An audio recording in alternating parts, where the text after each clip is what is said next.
Friends, family, fans, it is me, your friendly Model Maniac brick wall. Back 9 bets, episode 78. WWT, Mayakoba Championship. Let's do this. Happy Halloween to you all. Episode 78, Halloween winners. Halloweeners. I wanted to type that out, but it's a lot easier to say, so we're just going to say it instead of type it. So welcome to episode 78, Halloweeners. Throw some on the grill, throw some in your bet slips, whatever you want. Have the Halloweeners. We've got them here for you on Back 9 Bets. The green screen is cooking.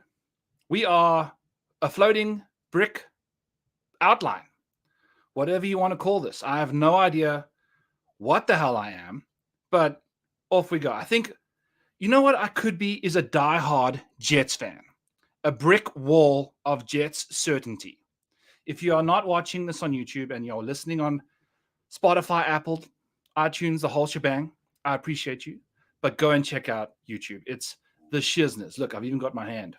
Ta-da! So anyway, let's dive into some golf. It's Halloween. We can have ourselves a fun freaking day. The model's cooked up. We are playing a new golf course that starts with L, and I forgot the rest of it, but all you need to know is it is a resort golf course.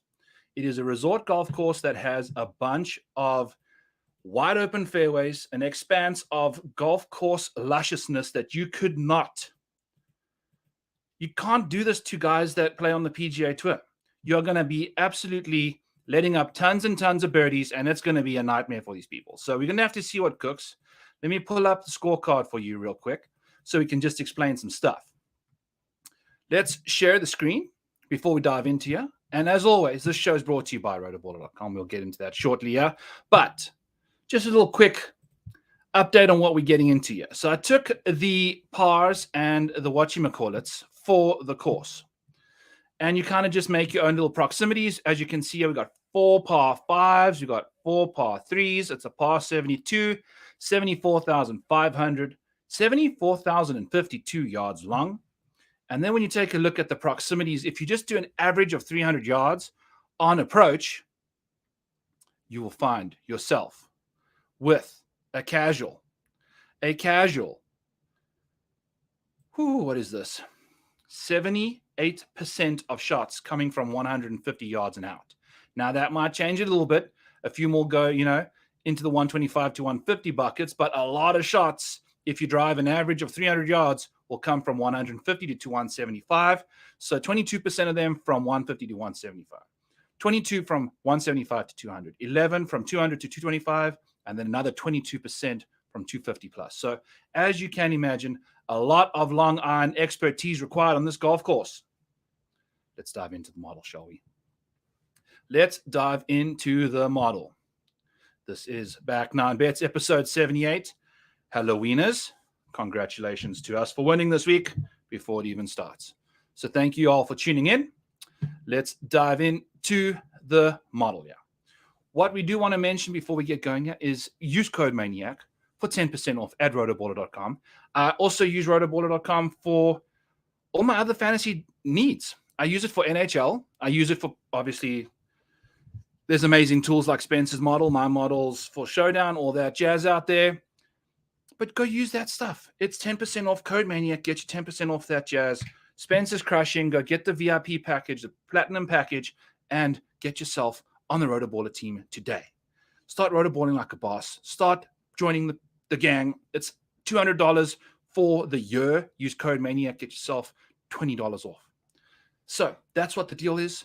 Let me know if you can't figure that out. I'll help you get part of the Rotoballer team. We want you on the squad so that we can keep doing this and bring you better and bigger things over there at rotoballer.com. So as you can see on the screen, we are going to dive into this model. We're going to dive into who we think is going to win this thing. We're going to dive into who we like this week. We're going to dive into what the hell is actually really going on over in Mexico this week for the WWT Championship. The model is sorted by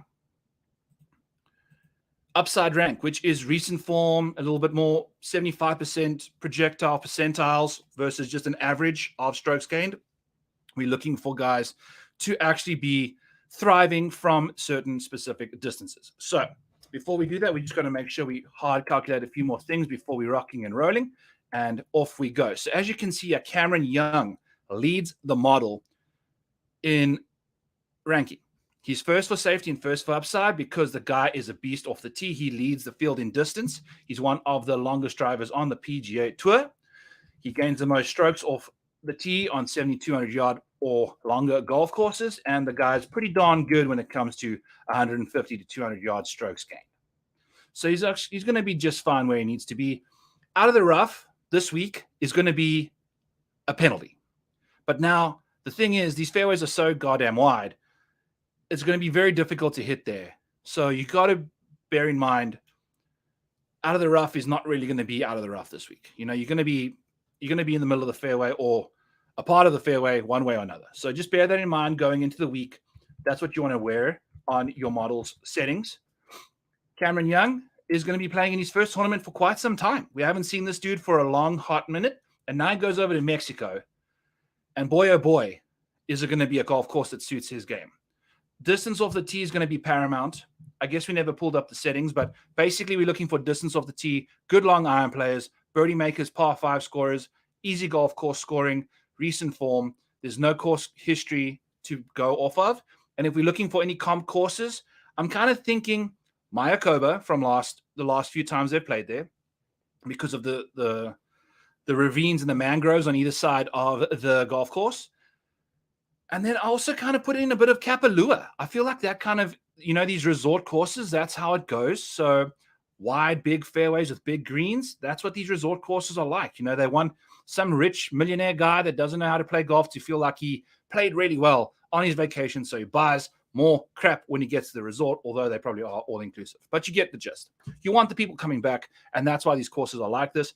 The defenses for this golf course are going to be tough because there's hardly any. The length, as you can see, as 7,452 is the yardage. So that's like basically the only thing that these people are trying to do to get this golf course to be difficult. If there's no wind in Mexico, things can be difficult for the golf course to keep birdies off golfers' scorecards.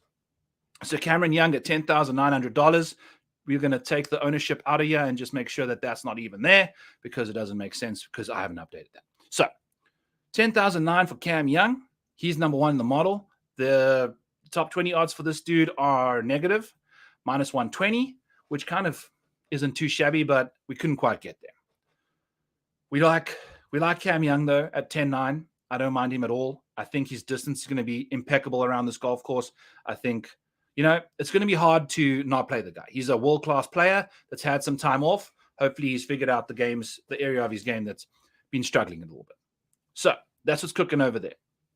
Ludwig Aubert is next up.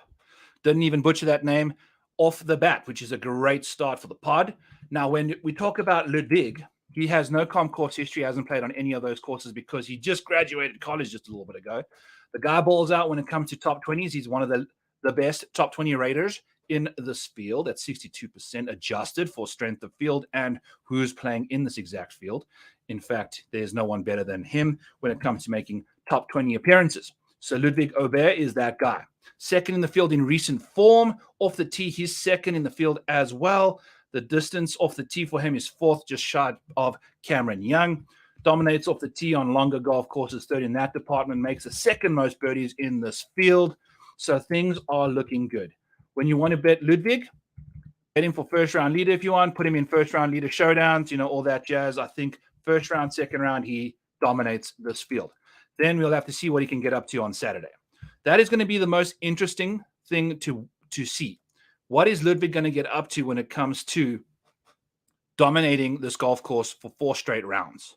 We've seen what he can get up to. We know how talented he is. But as you can see all the way on the end, that round 3 scoring for this guy is a bit of a problem. So if he can keep the round 3 together and dominate in round 3, go on to the weekend and play good golf, things are looking good. So he's 11-2. That's quite an expensive price tag, which is going to make putting some very bad golfers in the bottom of your lineups quite difficult to do. But we'll find a few and let y'all know where we're rolling with those. So we're not betting any of these dudes. It's kind of 9-1 for Ludwig and then 12-1 for Cam Young. Not going to go there. We're going to sprinkle in a bunch of high upside guys that we like at some really long odds. And then we also have 25-1 still on the live card. So we can see how this golf course is playing out and then go from there, figure out if we want to play some guys that are a little further down the leaderboard that we can think can sneak up as the week goes along. We'll talk about a few. I've got one or two highlighted here that we can chat about when we get there. Let's get to them, actually. I just wanted to mention Ludwig and Cam Young because those are the two signature guys. Sahith Theegala is 7th in the model. He's also obviously just won at the 40 net. So things are looking good for Sahith. Great golfer when it comes to safety. And I think this golf course is going to suit his distance off the tee, which isn't elite, but his inaccuracies are going to definitely be nullified at a big golf course like this. You can aim all the way down the left mangroves and make sure that power fade gets you right in the middle of the fairway for Sahith. The guy's a baller when it comes to these kind of golf courses, but I don't know what he's going to get up to on a course where you're going to just have to go. I mean, the birdie or better percentages are pretty much up there with the best of them, inside the top 20 recently, top 17 for the bogey avoidance. So things are looking good for Sahith, but his skill set relies around the greens and putting. He's very, very good around the greens. This golf course has got such big fairways and such massive freaking greens.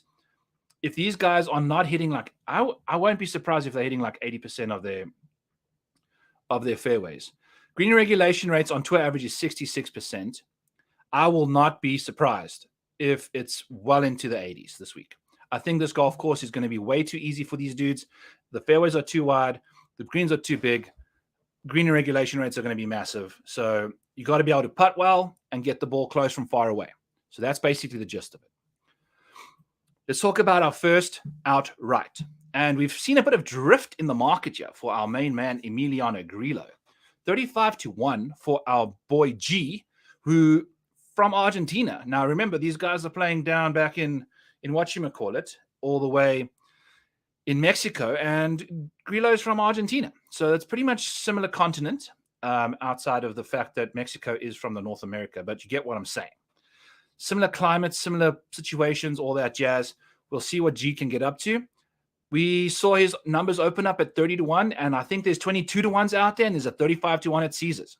So go grab that 35-1 at Caesars. I feel like that's a very solid number, considering Akshay Bhatia is the same exact price. So I feel like that is a good value there. I think Grillo's seen some drift.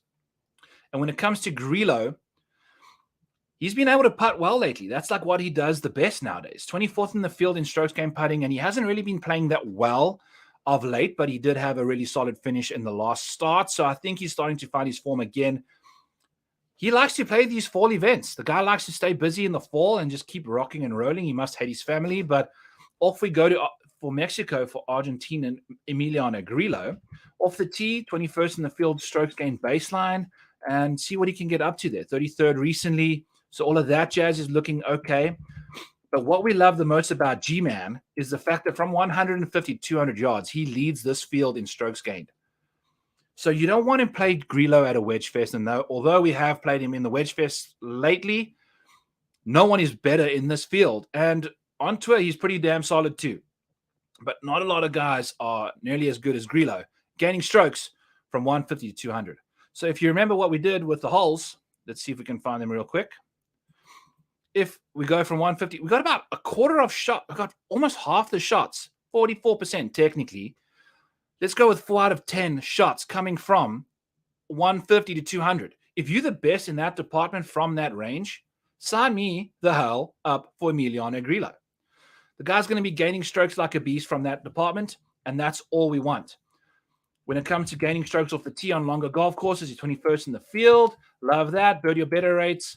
Although recently he's been playing a really bad golf, the baseline's there, and we saw a bit of form come on to his profile recently. In fact, I'm going to just pick up real quick where he last did some damage.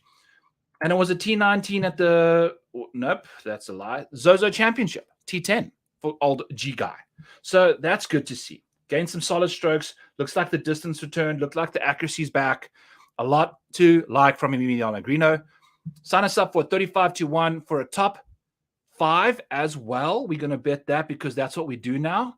So a top 5 for Emiliano Grillo at plus 450 on BetMGM, which pays ties in full. So if 4 guys finish 4th, it's basically a top 8. You still get paid out the exact same. So I love to see that.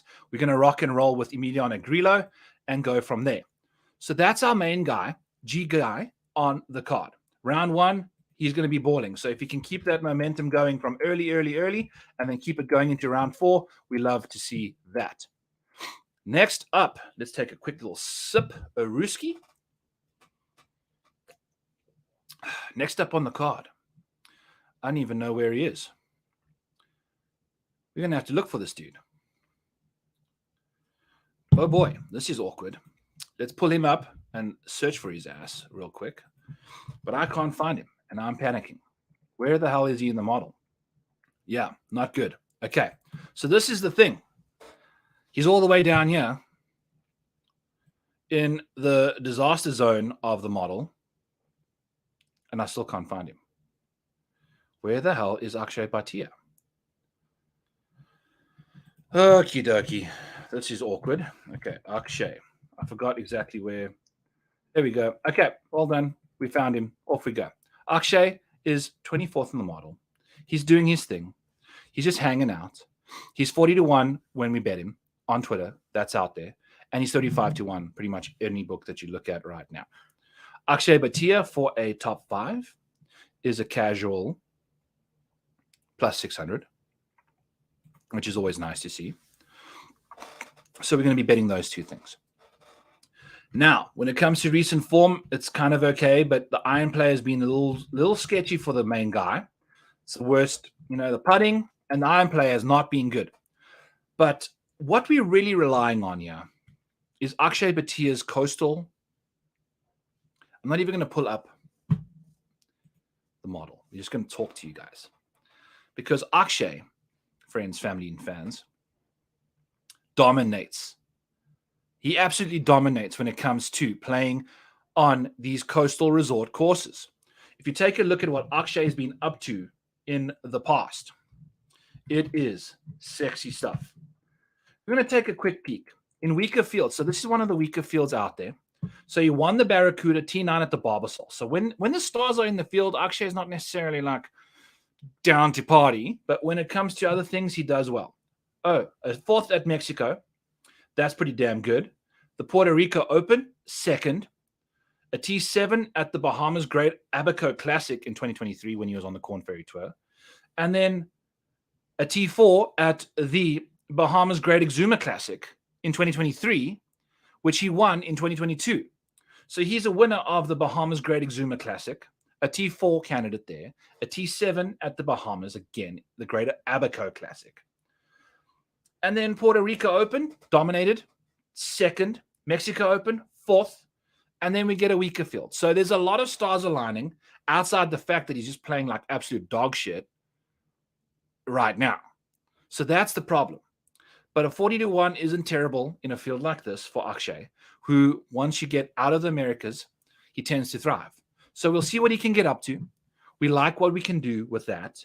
There's zero form to write home about, as he hasn't finished inside the top 20 since the Barracuda in July. It is going to be November when he tees it up next.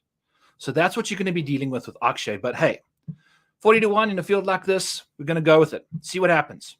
Off we go. That's all you can wish for. Ride that narrative like a Bronco, and there we go. So Akshay, 40-1, resort courses, easy golf courses outside of America. Bang, bang, bang. All 3 of those things check up nicely. See what Akshay can get up to. Next up, Cameron Champ, 66-1 at Bet Rivers. And if you bet that, my friends, my family, my fans, I'm going to tell you right now that you can get yourself some Cam Champ love and you can get the each ways. So we're not going to be betting him top 5 on BetMGM. We're just going to keep rolling. Cam Champ at 13-1 for a top 5 if you bet the 66-1 for Cam. So that's out there for y'all. The odds might be a little shorter, but you're still getting those nice each ways at a really nice number compared to, I think it was like 8-1 or 7-1 for Cam to finish inside the top 5 on BetMGM. So you're really going to get a much better golfer for a much better number on Bet Rivers when you bet it that way. Now, he's the second longest golfer in the field behind Cameron Young. So the two Camerons lead the field in distance. We're going to take a quick sidetrack here because ADD is kicking in and see if there's another Cameron.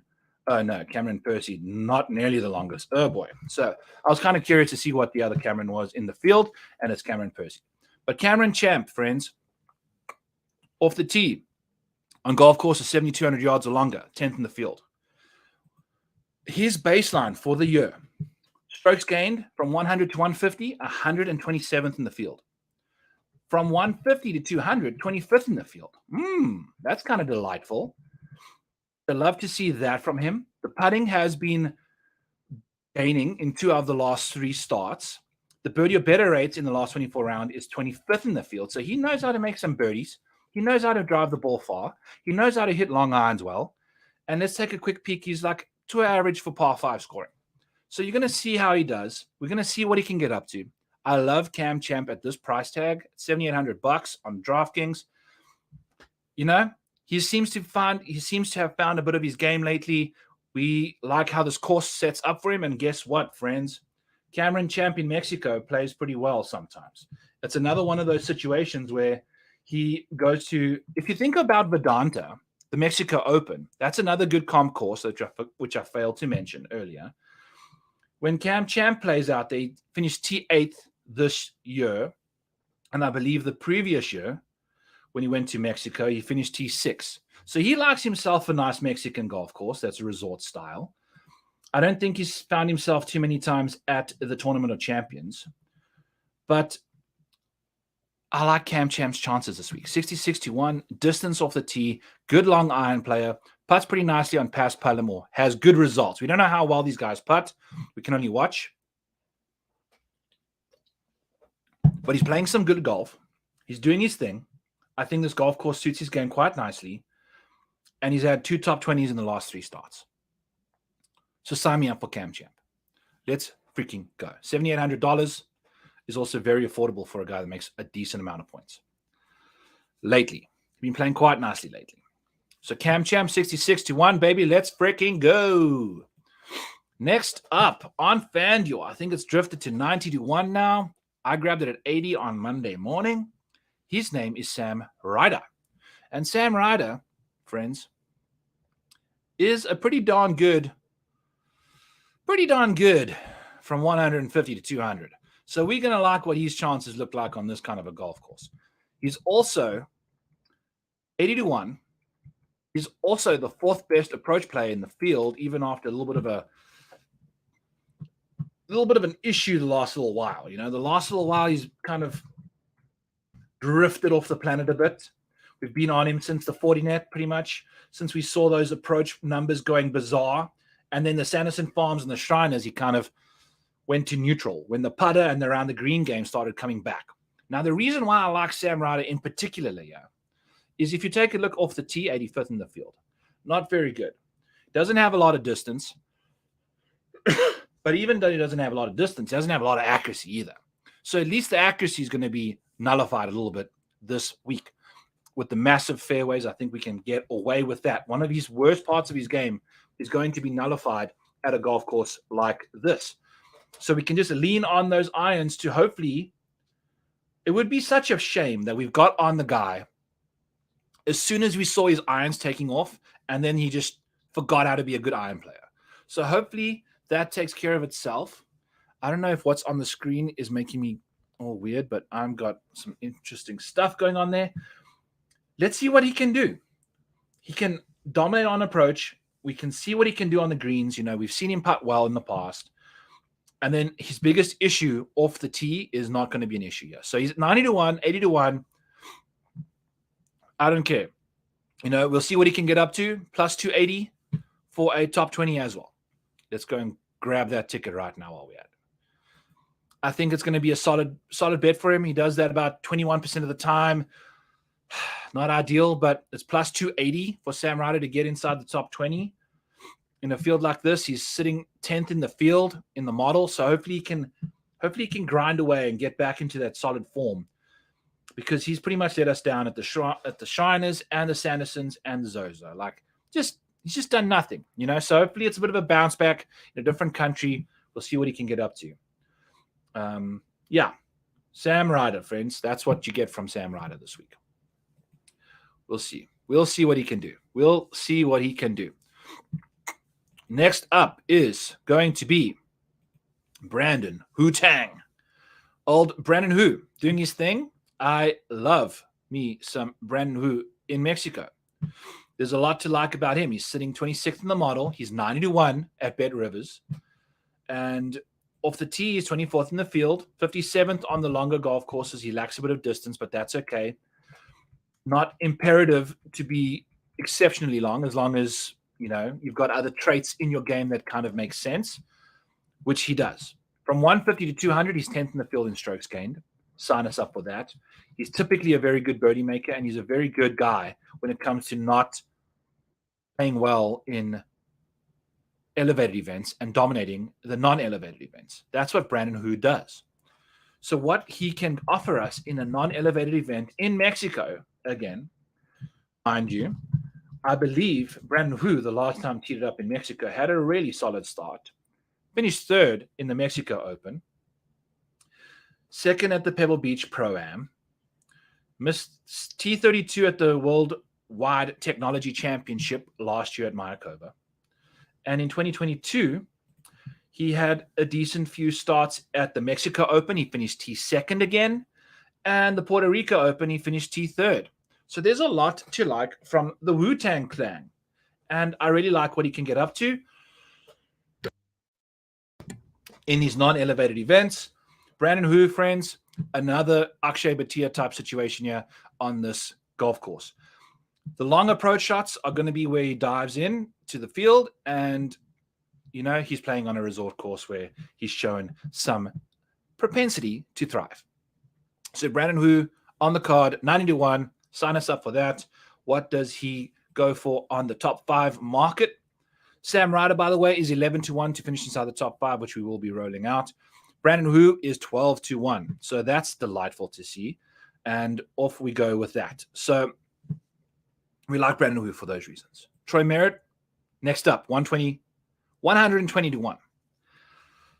Troy freaking Merritt, friends. This dude has been balling out. He's been balling out, and he's going underlooked. A T14 at the Rocket Mortgage, that was in 2021, 2022. Let's actually look at the right year. He's had 2 top 10 finishes in his last 3 starts. A T7 at the 49 and a T9 at Sanderson's.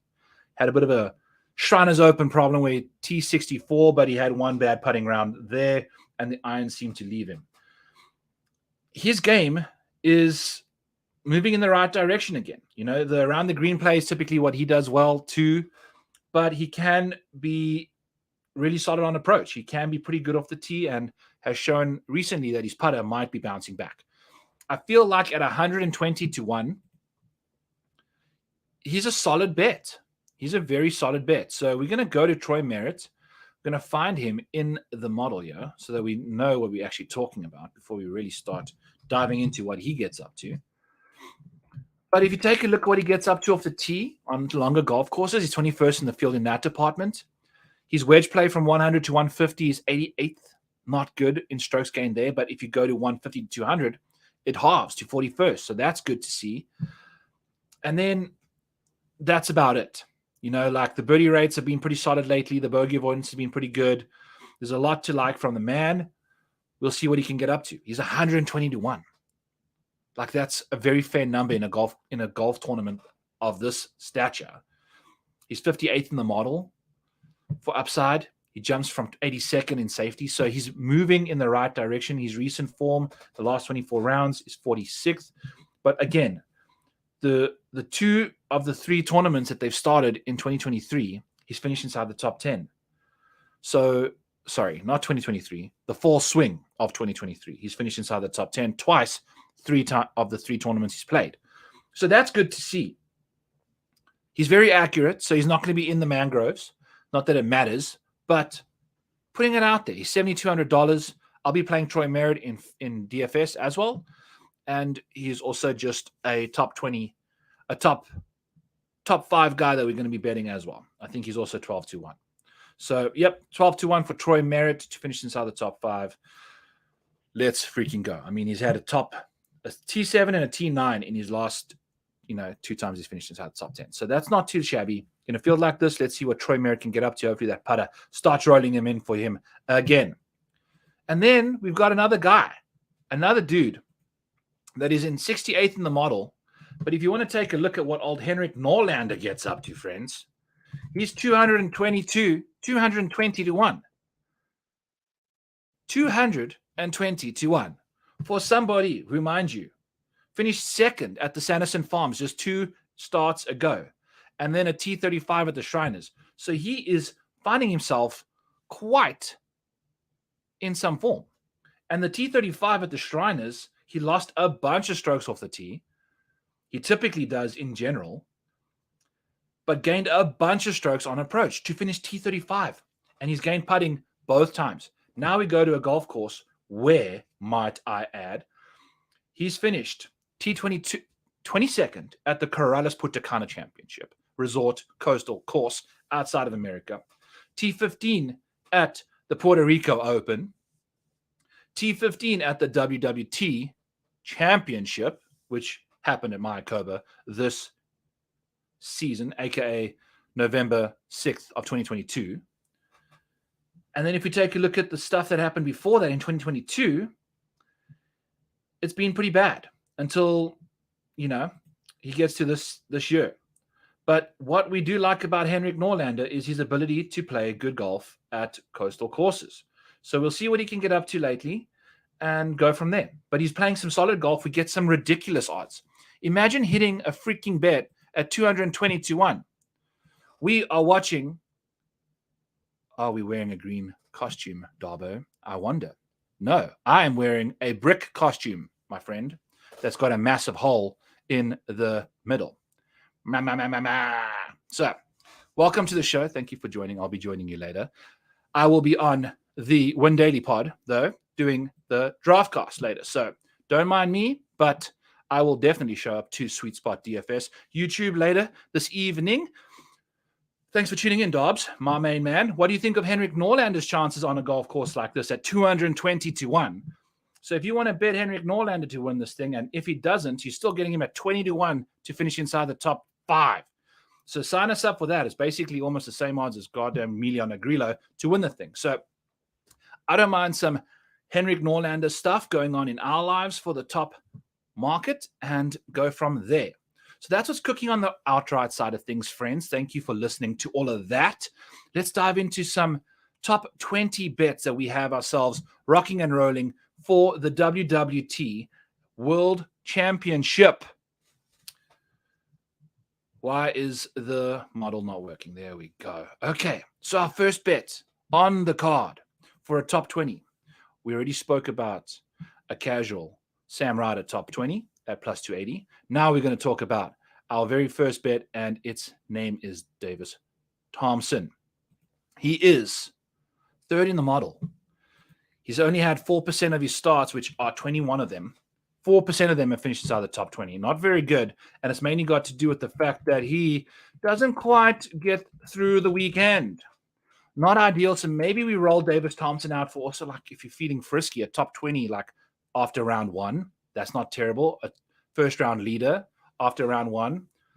If Davis Thompson can keep it together over the weekend, things are going to be looking good.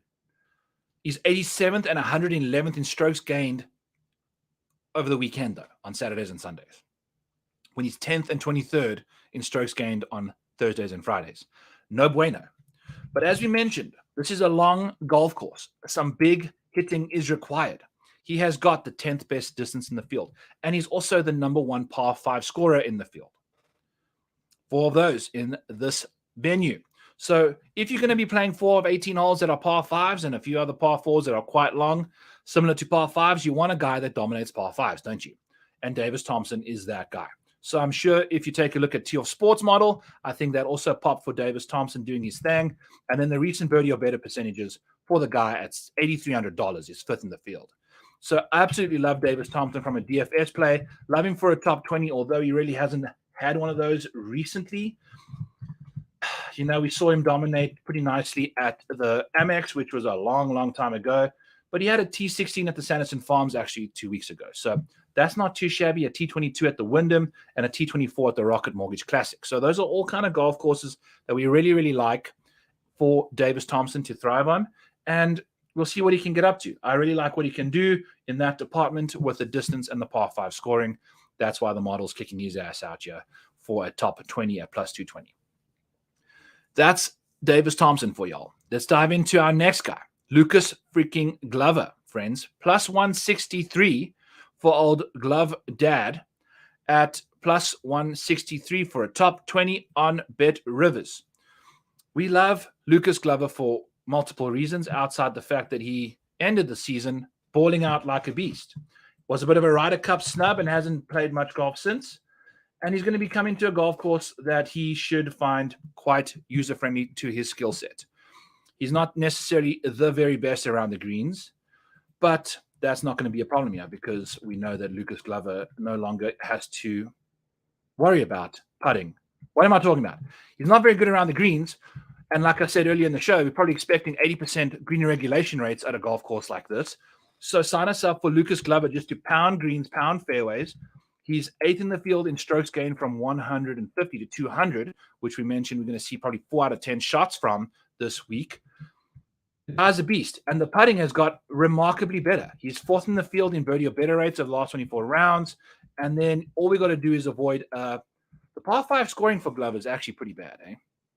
But that's okay. We're only betting a top 20, so we can just rely on that ball striking and that renewed putter to do its thing and go from there. If we see him playing some solid golf and he has a struggle like he typically does in round 2, we can maybe pounce on him at some very long opportunistic odds.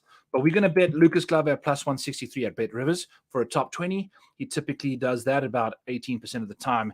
But remember, Lucas Glover just recently found that putter. So the putting situation for old Glove Daddy, 28th in the field, is remarkably better than his typical baseline. So sign us up for Lucas Glover for a top 20 at that odd, and off we go.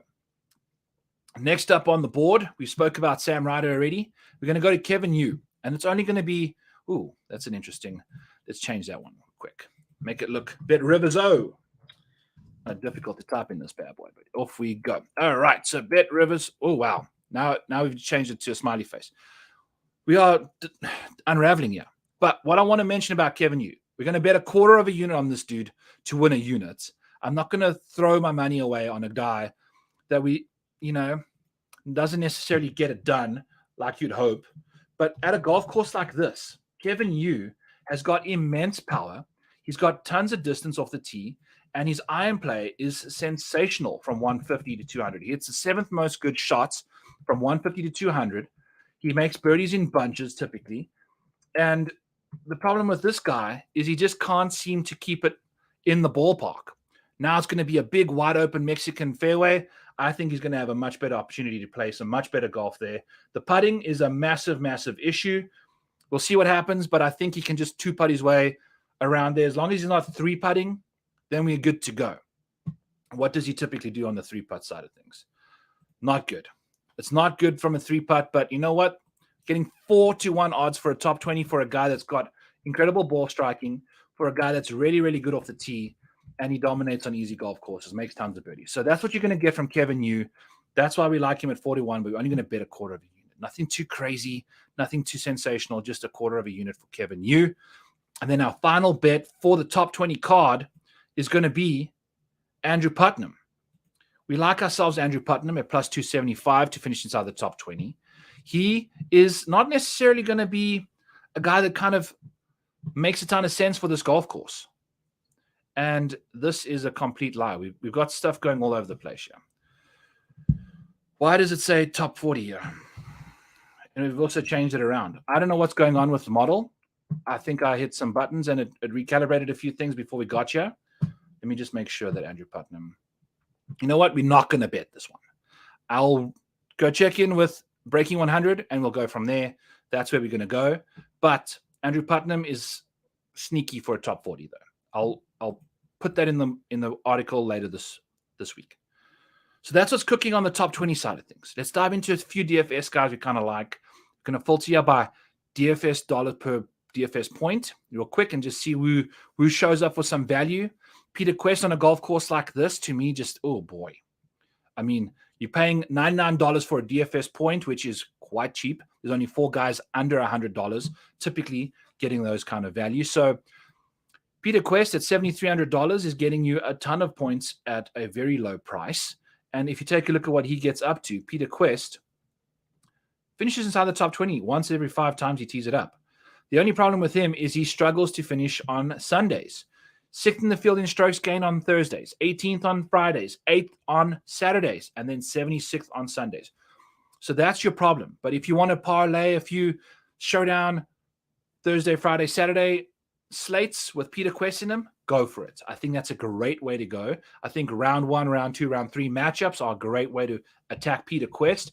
As you can see in these last 24 rounds, the birdie or better rates are pretty much 33rd in the field. So you love to see that from the guy. And then his good shot rate from 150 to 200 is also pretty impressive. He's not necessarily the best wedge player, which we've agreed is not the kind of golf course we're going to be going at this week. The distance is 125th in the field, which is a complete lie. I know for a fact because he's a long bomber. So don't listen to that. That's a mistake on the model. So I'll update that shortly after this, but he is new to the PGA Tour, and I think that's what's causing some issues. But just know that Peter Quest is a beast. So that's what we like from Peter Quest. We like Kevin Yu. Obviously, if we're going to like him for a top 20 at some ridiculous odds, we're going to like him at $7,100. Brandon Wu is always going to be on our DFS lineups. We like him. We've already spoken about him. One of my favorite guys, especially in a cut event, is Tano Goya. Now he's an Argentine, as you can tell by his name, Tano Goya. What's his full name?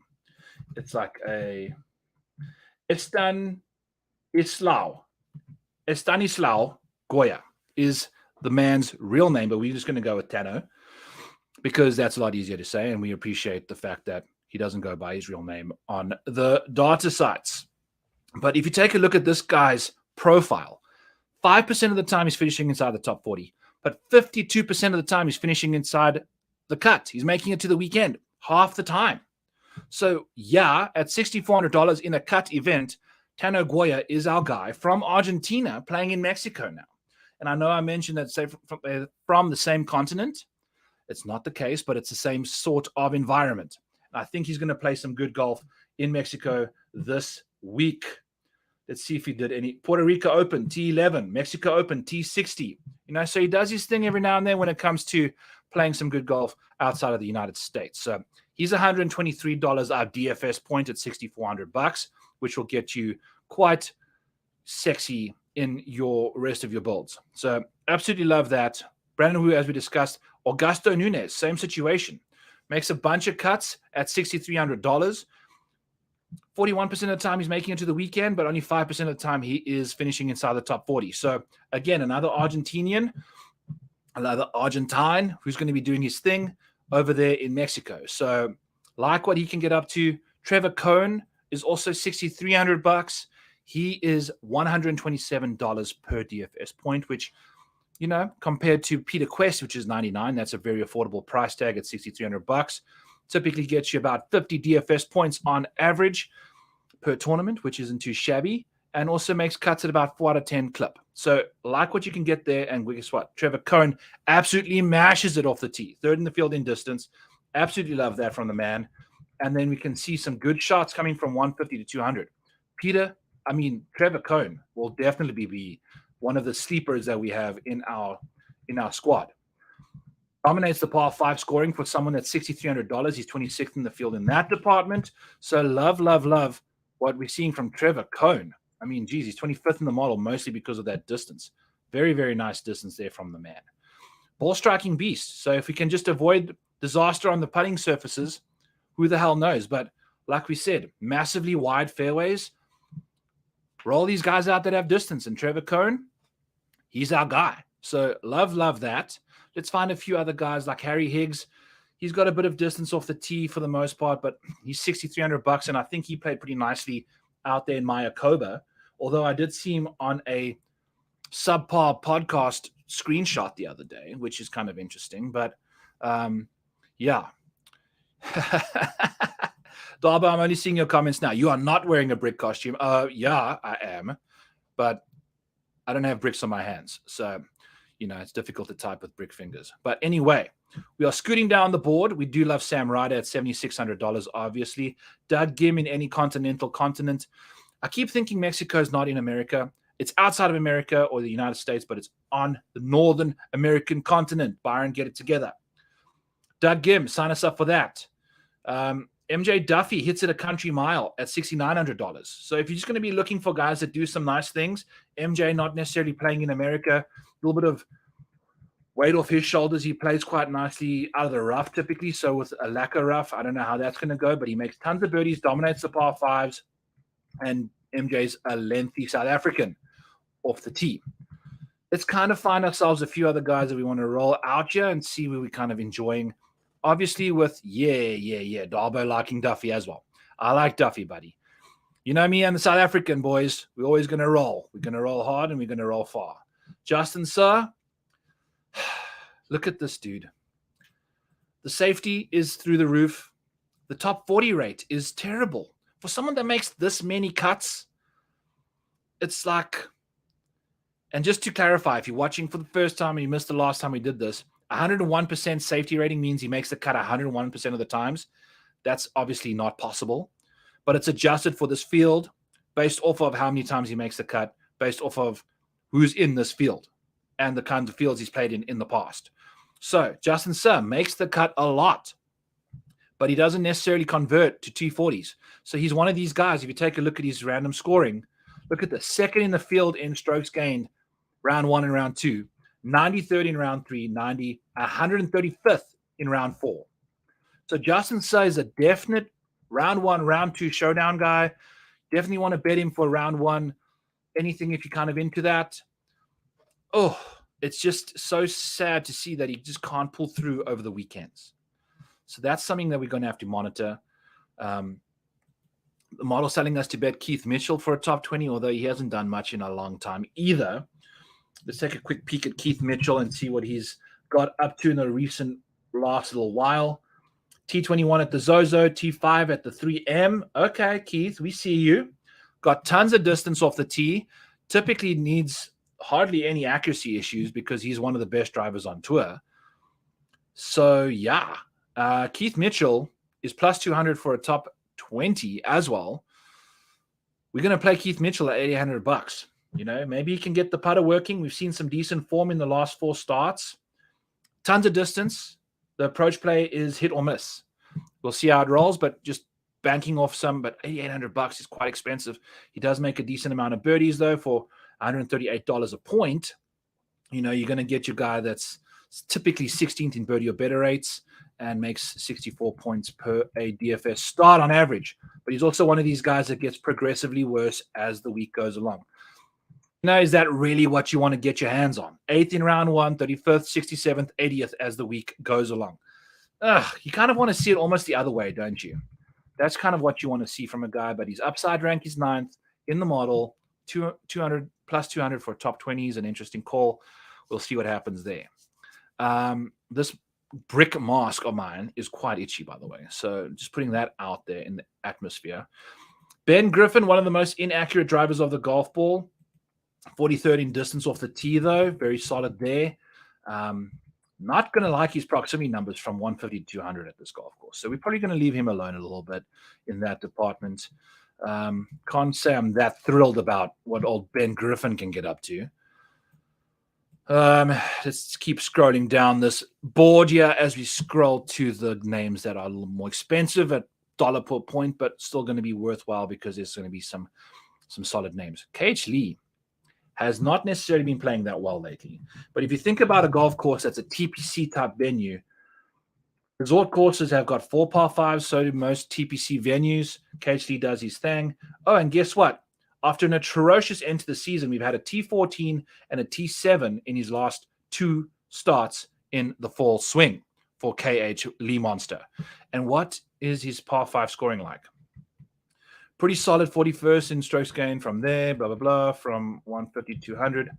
KH Lee, 125th in par 5 scoring. Yikes, not good. So that's what you're going to be getting. But at $7,800, I think we really like that recent form of T14, T7, showing some stuff for us there. So that's not too shabby. Going to go with KH Lee. Definitely like his name in the hat here for some rather affordable $7,800 golfers. Patton Kazaya typically hits at a decent distance, but he's more of a wedge guy than a long iron guy, so we're going to leave him alone. Although he's $6,700, I don't know. Chris Kirk, friends. He's one of these guys that I think it'll be interesting to see how his ownership rolls out in DFS, because he hasn't really played. This will be his first go round, and it doesn't necessarily give me that much hope for the guy. I don't know. Chris Kirk, $9,100. Didn't really end the season all that hot, but he's a very good golfer for this field. And he doesn't have a lot of distance, so I think people might be off of him if that is what we kind of rolling with this week. So we'll see what Chris Kirk can get up to. But also, he's a very good wedge player versus, a little bit long irons. That's where his strength lies, in the wedges and around the greens and the bogey avoidance. The birdie rates for Chris Kirk not quite there. So that's kind of what's cooking over there. Steven Yeager is just incredibly weird. He's got that exact same Justin Suh situation. 89% of the time he's inside the top 40, but only 23% of the time he's top 20. That's not ideal. He's fourth in the model. He just grades out really well. Look at the strokes gained. It's just his strokes gained is because of his average performance. He's just so consistently making cuts. But he's had one top 10 in 2023. And that was at the Rocket Mortgage Classic, which was a T9. By the skin of his ball sack, he finished 9th. Then we've had a T13, a T14, a T20, and a T25. So we've seen a few more top 20s, or top 30s, should I say. But the top 10 rate for old Yeager is, he's moving in the right direction, I guess, is what you can say. And as a Zach Wilson advocate, you got to appreciate growth and improvement in your game. So old Yeager's doing that, but he's like one of the most expensive guys in the field. And he's not really racking up top end performances yet, is he? So let's take a quick peek at the top of the board and just kind of discuss a few things here before we get off. Yeager, see the recent form over the last 24 rounds, 9th out of all these guys in the 10K range. So Glover's got the best recent form.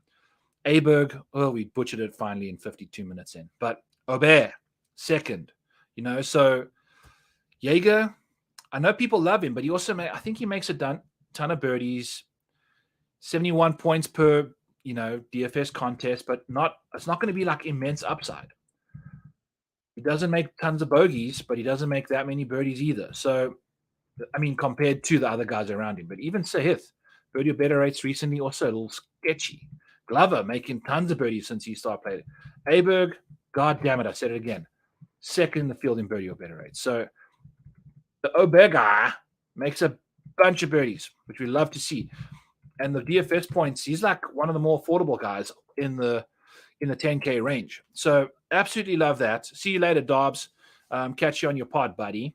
Sweet Spot DFS podcast, folks. It's really, really fun to see how you can build lineups that have a really good shot at being optimal because of a specific set of rules. Go check it out tonight. I think it starts at 9 Eastern. Let's take a peek down here. Obviously, we like Emiliano Grillo at $9,700. I don't think I'm going to be playing Akshay. He's very popular. We're kind of shooting for his upside, but if you take a look at he doesn't really have that much going on. We're going to bet him for the top 5. We're going to bet him for the win. But outside of that, we're going to leave him alone. I think he's boom or bust. I don't trust him to get it done for us on a consistent basis in these conditions. Someone I'm very interested in. Very, very interested in his Luke List. And he's one of the guys that I think I wanted to mention earlier for a live ad. We have a 25-1 live ad. So Luke List currently on the betting market. Let's take a quick peek and see what he's going for.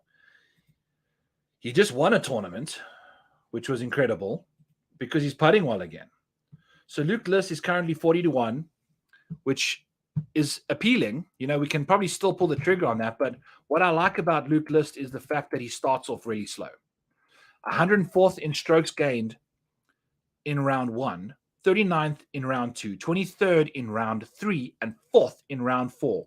So he progressively gets better. So if he has a bad round 1, sign us up for Luke List after that.